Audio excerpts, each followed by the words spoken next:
This story started with seeing this post shared by Highlands Hostel's Instagram. We called Highlands Hostel while we were in Cape Breton to get directions here. And that's how we connected with Bricin. It was too windy to kayak there, and instead, he remained on the phone with us, suggesting other picturesque spots and directions. After our phone chat, we decided to pay him an unexpected visit to thank him. 我们身后这个教堂有超过100年的历史，然后现在被改造成了一个 hostel。我打算过去看一下。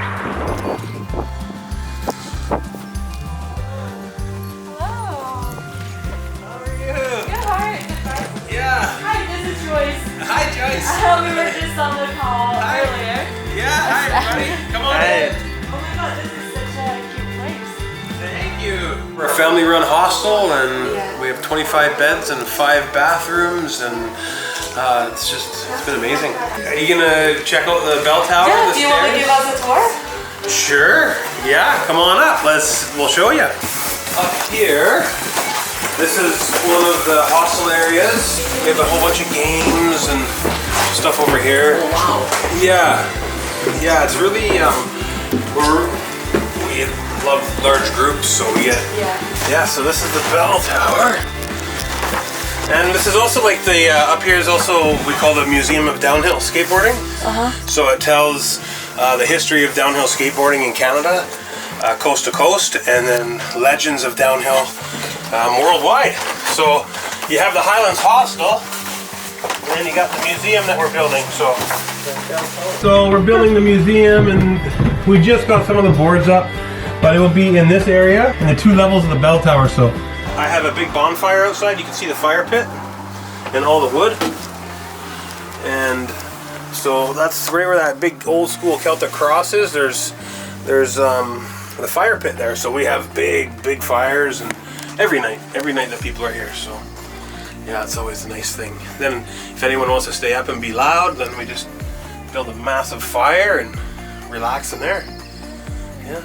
And then if it's raining, we have that RV.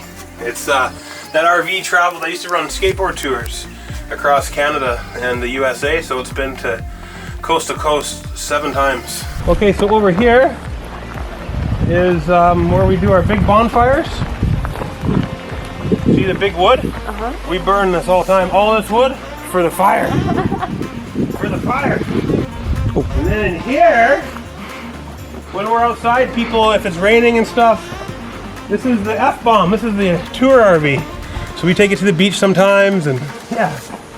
Well, we light it up. Usually we put that light that's out there in here, and it's just another hangout spot when people are sleeping inside and want to wake up and hike in the morning. We have options to have some fun. So. Yeah, so it's a sweet little hangout spot, and this is the Highlands Hostel. This is the Highlands Hostel. This is. It's such a nice contrast with like seeing a 100-year-old church. Yeah, especially in Cape Breton. You know, it's Cape Breton's version. So yeah, it's much different than if you had a hostel downtown Vancouver or downtown anywhere, Amsterdam. They go for beer tours, and we do beach tours. And we go on and hit all the beaches. We're 10 minutes away from 5 world-class beaches. And I was born in Pender Harbor, British Columbia. I skateboarded against cancer in 2006 and skateboarded from Vancouver to Halifax to Newfoundland, and promoted 4 other guys that were skating against cancer from Halifax to Vancouver. So as I traveled, people would say, "Hey, you skateboard, downhill, longboard, you go downhill, you should check out the Cabot Trail." So when I got to the Cabot Trail, it's one long, super long downhill. 5 majestic, beautiful runs. Wow. North Mountain, Northeast, Northwest, French Mountain, Mackenzie Mountain, and Cape Smoky. And they're world class. Yeah, it's been a lot of fun, but it's all been skateboarding and microphone. I thought you were gonna say drinking. And drinking beer, yeah, and drinking beer, yeah, for sure. It's nice after 20 years to stop traveling and start helping people that are traveling create memories for their tours, because while I was traveling, a lot of people helped me out. So now I own a hostel, so because it feels like you're on the island. Feels like we're almost 30 years behind. You know, I feel but I like that. But yeah, it seems like a lot of the younger people here are starting to stay. And then coming back from and then they've seen other places, so they're bringing those experiences here, and then helping build Cape Breton Island and Nova Scotia. There's energy. There's an undeniable energy in the Northern Highlands that just, I traveled the world and I just knew it when I came here. Yeah, it's everything you need. Seafood, sandy, world-class soft sandy beaches, warm ocean, 21 degrees in the August, September, with waves. Well, for me, skateboarding the hills, the national park. Like, we're in the middle of the national park, and you know, the combination, and now we're getting a world-class ski hill. Ski Cape Smokies putting a new gondola. They sold it. They're putting a brand new gondola in by 2021, and a lot of people haven't. But since we opened, people can now, and they do, because we're in the middle, so the national park, all those trails, you can snowshoe.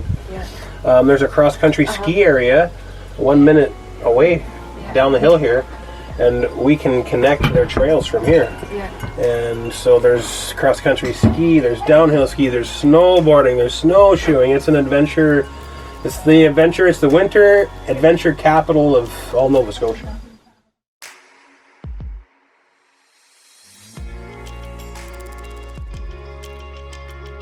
Bricin chooses to host and serve as tours for the growth of his community. He preserved the church as a historical site, but kept its function as a place for people to connect. He created a community within Highlands Hostel by housing an activity that highlights Cape Breton's landscape. It may have harsh winters and high terrains, but it's a home for many who pursue their passion of skateboarding and embark on some of nature's most beautiful hikes.